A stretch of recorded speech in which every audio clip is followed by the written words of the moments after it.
I am Simranjit Singh Mann speaking to you from my village, Kila Sada Harnam Singh, on 5th of April 2022.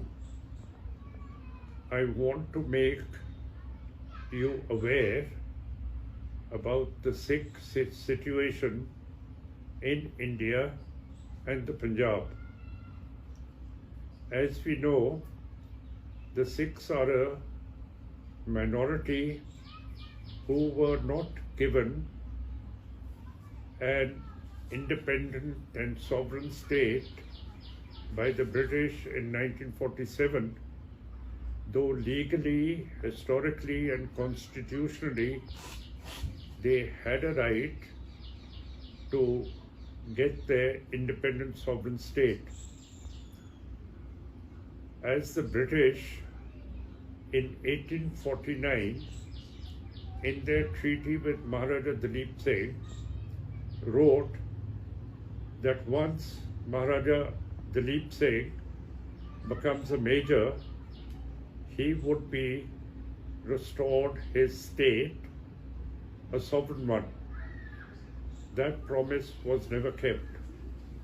In 1947 again, the British did not keep their promise and they entertained Hindu leaders Gandhi, Nehru and a Muslim leader Jinnah and partitioned the British Empire into Islamic Pakistan and Hindu India. Since then, the Sikhs have been suffering many wars. They have faced ethnic cleansing in 1947, genocide, vandalism, memoricide, etc. in 1984 and subsequently.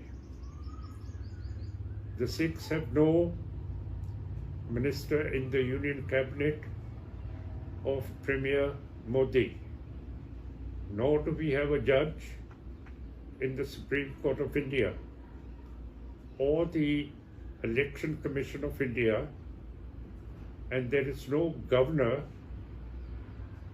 who is a Sikh, though there are many states of the Union. Therefore, we are receiving repression economically, racially, and in every possible manner that can take place. Our language, Punjabi, is being twisted into Sanskrit. There is a cultural domination of the majoritarians on the Sikhs. Economically, we want our borders with Pakistan to be opened so that trade begins with Pakistan and the countries that lie west to it and to the north of it. But that the majoritarian government of Narendra Modi is disallowing. Furthermore, we have problems with the waters. As we know, that waters as per law are governed by the international riparian system. And even the Constitution of India says that rivers passing to a state belong to that state through which rivers flow. But forcefully, the Hindu-Indian central state is taking away our waters into Rajasthan, Haryana, and Delhi. We have 3 dams on rivers Satluj, the Beas, the Ravi, and in Kashmir we have another river, the Chenab, over which the Hindu Indian state has built dams.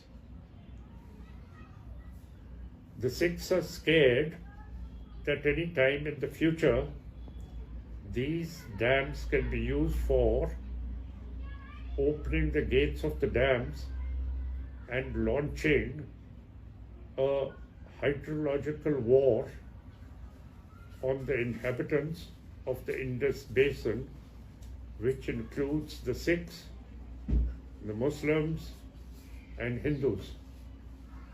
These are very grave problems that we today face. And the worst is that in the recent elections to the Punjab Assembly, Narendra Modi's union government used the electronic voting machines in a twisted manner and making all the candidates who stand for the Sikh rights lose their deposits and lose the election. So we have no representation of Sikhs either in the parliament or in the assembly of the state. There is no person in both these houses who can speak for the Sikhs. Recently, a fortnight ago, 5 members by the state assembly were elected to the Rajya Sabha or the Council of States to the Parliament in Delhi. The Council of States has members from all states who represent the problems of the state. That is what they're meant for. Just like the Senate in America represents all the states in that country. But all the members that the current government, the Aam Aadmi Party, which is aligned to the BJP and RSS, sent all members who have no roots in the Punjab.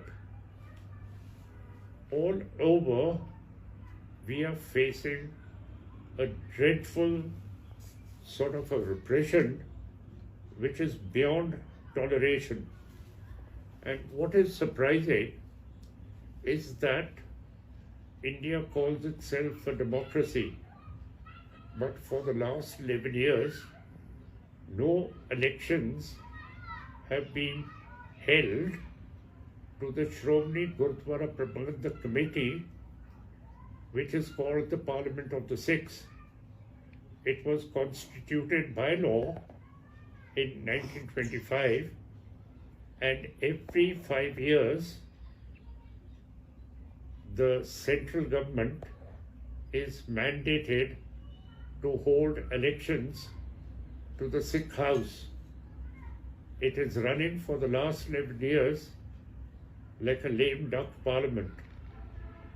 We want elections to our parliament where we can address our problems of education and health and the well-being of the Sikh nation.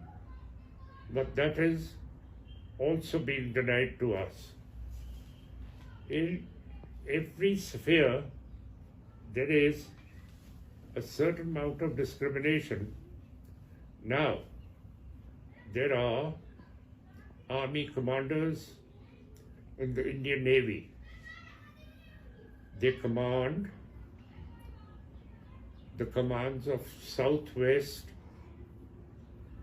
India, the Southern Command, the Central Command, the Northern Command, the Western Command, and the Eastern Command.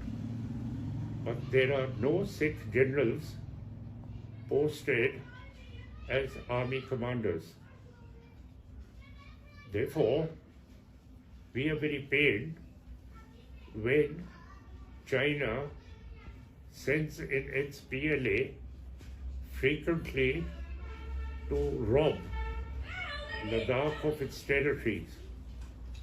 We are mindful of the Ladakh state as in 1843 Ladakh was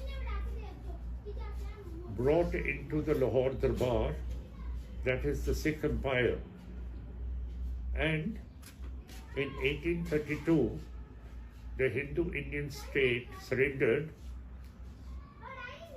40,000 square kilometers to Communist China, and in 2020 it surrendered another 900 kilometers to China. There has been a decrease in the recruitment of Sikhs into the Indian Army, whereas during the British Empire there was recruitment to the effect of 34%, and Sikh soldiers took part with the Allies in World War I and World War II, and very successfully liberated the areas occupied by Italy, Japan, and Germany. So I want to bring to the notice of the world, the democracies, that the Sikhs fought Ukraine in its fight against Russian aggression. We mind it because in 1984, when the Hindu Indian state under Indira Gandhi sacked the holiest Sikh shrine, the Darbar Sahib, with 3 nuclear-armed armies, that of Britain, the Soviet Union, and its own.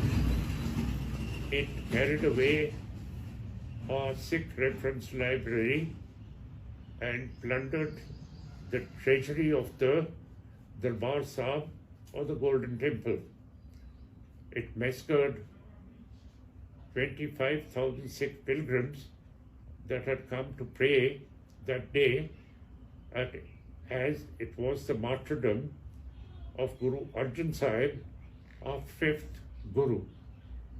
So I am broadcasting to all the Sikhs all over the world that now is the time that you started marching towards your respective parliaments, the Senate, the House of Representatives, or whatever, and bring to the notice of the world that the crimes perpetrated against the Sikh peoples, genocide, vandalism, ethnocide, and membricide, have not been addressed so far, and we want the International Criminal Court at The Hague to intervene and catch hold of these scalawags who have perpetrated these heinous war crimes on the Sikhs. I hope all Sikhs listening to me will do their bit to bring the culprits before the law and to inform the Hindu Indian state, a majoritarian state, that all is not well with the minorities and the Sikhs. Thank you very much. Vaheguru Ji Ka Khalsa, Vaheguru Ji Ki Fateh.